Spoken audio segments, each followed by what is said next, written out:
ሰፐሪዘን የመጣው ካርሎስ ባሌባ የማንቸስተር ዩናይትድ ንብረት ኦሬዲ ሆኗል ብሎ መናገር ይቻላል።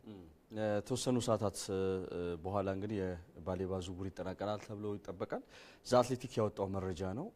ምናልባት ይሄ ሰርፕራይዚንግ ዜና ነው። ባለፈው ወይም ደግሞ ትላንትና የባሌባ ዝውውር የማይሆንበት አጋጣሚ ነበር። በተለይ ካሪክ ብቻ ፑሽ እያደረገ ሚድፊልዱን ለማስተካከል የሄደበትን ርቀት ተመልክተን ነበር። ኒካስል የጉማሬስ እና የቶናሊን ዝውውሮች ስለተነጠቀ ባሌባን የሚተካበትን አጋጣሚ ለመፍጠር በጣም እንቅስቃሴዎች ነበሩት። ግን ደግሞ ዩናይትድ በመሃል በመግባት እንግዲህ የዚህን ካሜሮናዊ የመሃል ሜዳ ተጫዋች ዝውውር ሊያጠናቀቅ ከጫፍ መድረሱን የሰዓታት ልዩነት ብቻ እንደሚቀረው ነው እንግዲህ መረጃዎቹ እየወጡ የሚገኙት። ዩናይትድ አዲሱ የመሃል ሜዳ ተጫዋችን በማግኘት እንግዲህ ሊያበስራቸው ደጋፊዎቹን ጥቂት ሰዓታት ብቻ ነው የሚቀሩት። ሁኔታዎቹ ሁሉ ተጠናቋል። የባሌባ የዩናይትድ ዝውውር መጠናቀቁ አይቀሬ ይመስላል። ሳንቶስ ቴሌማንስ እና ኮቢ ማይኖ የመሃል ሜዳውን የሚመሩ ናቸው 6 እና 8 ቁጥር ሆኖ ባሌባ ሲጨመር ደግሞ ሳንቶስ እና ባሌባ በ6 ቁጥር ቴሌማንስ እና ኮቢ ማይኖ ደግሞ የ8 ቁጥርን ቦታ ይመሩታል ተብሎ ይጠበቃል። ስለዚህ የተሟላ ሚድፊልድ ለመሆን እንግዲህ የባሌባ መምጣት ብቻ ይቀራል። የተወሰኑ ዝውውሮች በተለይ ለባካፕ የሚጠቅሙ ዝውውሮች ካልሆኑ በስተቀር ሙሉ የሚሆንበት አጋጣሚ ይኖራል ተብሎ ይጠበቃል።